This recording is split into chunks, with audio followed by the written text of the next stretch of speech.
It's going to be a very interesting year. 2 regional properties or 1 blue chip property. We want to talk about sometimes it's about making the right choice based on your strategy before anything changes. And the 1st of Feb, there are a lot of changes that is happening to the finance and borrowing market. This does affect the property that you do buy today or the one you're looking at to buy tomorrow. Because by 1st of Feb, your borrowing power could decrease drastically. If you kind of delay and don't make any moves soon, you may be priced out of the market for a long time until the rates start stabilizing again. Before we kick it off, I would love to kind of give us an insight. What has been the one thing, if you're going to tell people, that you've learned the last 10 years? So a couple of things which I've seen, yes, the cycles go up and down. It's quite standard process. One thing that really strikes out to me is definitely quality over quantity. That's been my motto, and it's really gotten me far with my personal portfolio, and it's definitely something that I like to relay back to my clients when I'm talking to them as well.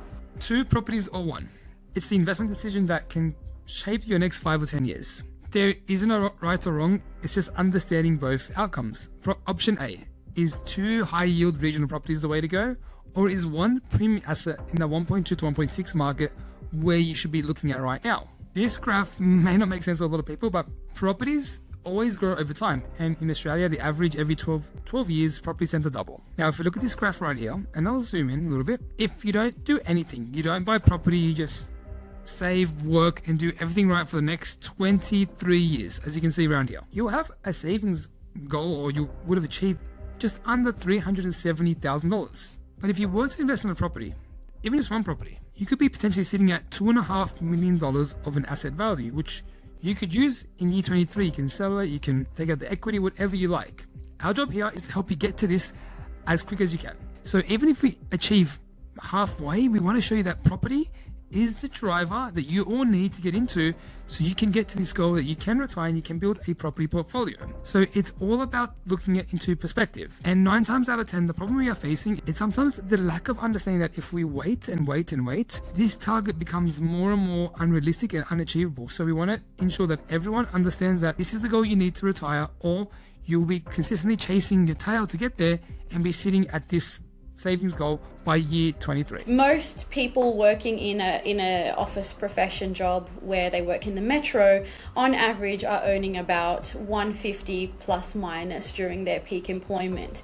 If you keep up the same momentum, same lifestyle, you can see that the 370,000 is not really going to get you very far for your retirement plan. If you take even just 1 step forward and purchasing that 1 property, as you mentioned, if you're expecting the property value to double within a 12-year span, an average mortgage being 30 years, so you can expect that to multiply 4 times rather than the 2 times, and you can have a really healthy backup plan for your retirement that's much more sustainable. So even without going at an aggressive approach, just simply taking 1 step forward towards your future, you can really see what benefits you can have in the long term.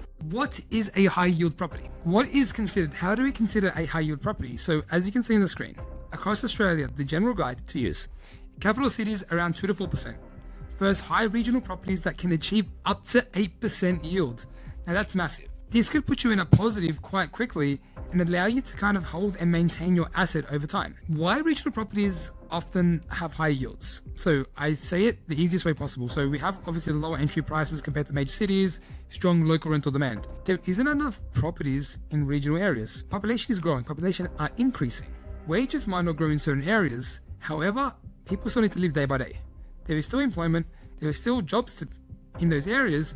It's just the increase of the wage growth sometimes isn't there due to the type of work in some regional suburbs. What that means is the asset prices are genuinely lower, but it allows you to take advantage of market rentals. So you could get a 600k property, and we'll go for a case study very shortly, achieving $600 a week in rental. That's a fantastic way to get into the market. It's just about holding a property and leaving it there. However, it may stun certain things such as growth and future increases, no matter what the national market does. But it's something to understand why a high yield regional property can be good in certain instances. And examples of this are Ballarat, Bendigo, Toowoomba, and Wagga Wagga. These are, and there's Townsville as well, we'll add in there.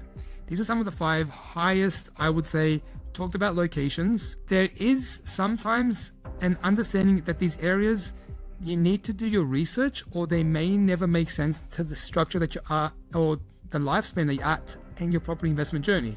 If you want a quick asset and you're not worried about growth, then yeah, it could be an option. But if you want to go again and you want to retire earlier and you need to build up your equity, these might not be the best option right now in your current property investment journey. What's the best comparison from a regional versus a metro property, you would say? Actually, I've had this conversation so much in the last 3-ish months, the 2 versus 1, 2 cheap, high yielding properties versus 1 strong growth property. Throughout my portfolio, I've always been an advocate for high growth properties, but there is a place for each property type, and it depends where you are in your portfolio journey as well. When you're looking at a high yielding property, so just for those who might not know the terminology, yield is just your annual income, so rental income for the property divided by the value of the property. So generally why these regional properties have the higher yield is because yes, the strong rental income is there, but also the lower entry point,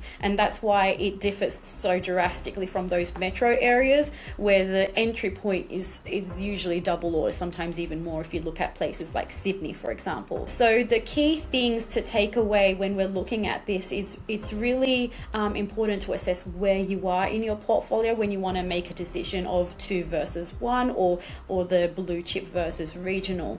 Some factors to consider is this going to advance your portfolio, or is an advancement necessary for where you are in your life and your portfolio? If you're simply looking to wind down and looking at cash flow, then these types of properties might be more attractive to your needs. But if you're looking at starting off your portfolio, you've got steady income, stable income, and you're at a very comfortable position in your life, then it might not be necessary to go down the cash flow route because your income is not a deciding factor here. You're looking at growing and advancing your portfolio. So it's really important to understand where you are and how this fits in with your current portfolio in your life cycle. Who's it best for? Investors seeking strong cash flow, homeowners wanting to improve their serviceability. So what that means is it might be hard to go to the bank, get a higher borrowing capacity. Because these properties are usually positively geared or higher than the standard, it may increase your serviceability buffer to buy property later on or give you more of a buffer. First time investors under 40, why do we say this? If you have kids, recently married, or you're living with a partner, or you're looking at having kids, maybe getting a high yield property may be easier to hold for the long term. You're not putting much out week by week, you're still living your lifestyle. It doesn't affect your lifestyle, so it could be an easy way to get into the market without hurting your pocket on a week by week basis. It's not suitable for those investors who are over 40. It's not suitable for people who want to kind of buy one property over again in a 12 months and again, only because equity may be harder to achieve in the short span. So there is pros and cons to understand when you look at these properties. I think personally I've seen 2 key groups of people that really work well with this high yield property range. Generally it's young people, so I'm thinking under 35, where they're getting their first property, their borrowing capacity is usually limited due to lower income, and they want to get into the property market. They don't need to worry about having a rapid growth because they're still young, early in their careers as well. They're looking at getting into the property market and not really impact their week-to-week income as well. The second group is more so around the over 55. This is just personally what I've seen. They've made good progress with their portfolios. They either need to free up a little bit more serviceability, by injecting some yield into it, and they're looking at starting to prepare for retirement because it's a shorter time frame to their retirement. So these are the 2 types of people that I see that work well for these high yield regional properties. Of course, that can include SMSF investors as well, but it's really case by case to see which method works well for you. Let's talk about the blue chip, the high growth focused. Before we get into high growth and I'll talk about that, when you hear the word blue chip, what's the first thing that comes to your mind? Blue chip usually represents metro areas. It's usually suburbs which have good access to transport, schools, within reasonable driving location to working, to employment. So usually you can find those in metro areas, and that's usually what it represents for me. Sometimes growth is what we need to look at, and we need to look at it if we want to move quickly, into the market. Your speed of getting into the market will allow you to attain the market benefits. So we always say that we miss out on an opportunity over here. We missed out opportunity over there. We didn't move quick enough. High growth areas don't wait for us to make a decision. They just grow based on what's happening in the local area. So while your answers are coming in, if you have a look at the blue chip growth, Australians' average yearly growth is sitting about 5%. That's the Australian average. Could be a little bit higher. The last 2-3 years have been kind of funky, so we can't rely on that data. At Liviti blue chip property, the yearly growth is sitting at anywhere between 5 to 15%. And the kind of advantage here is it allows you simply to have equity very quickly and allows you to go again. So if the goal here was to buy 2-3 properties in the next 2 years, and 100% you need to be focusing on these high growth blue chip properties. I'm definitely a big advocate for blue chip properties, blue chip suburbs. It's proven to be steady, stable investments personally, and it's what I've seen in my clients' portfolios as well. I might be a little bit more lenient with the age range and maybe make friendly to the 30-year-olds such as myself out there as well. But really what you're looking for, I think the message that we're driving is people with stable, steady income in their careers as well. So when we're in our 20s, we're still finding our feet within our careers. Usually when you're in your late 30s and 40s, you're very established in your careers, and hence you can afford something with a lower yield and being out of pocket. But the real importance is when you're looking at investing at this period of your life,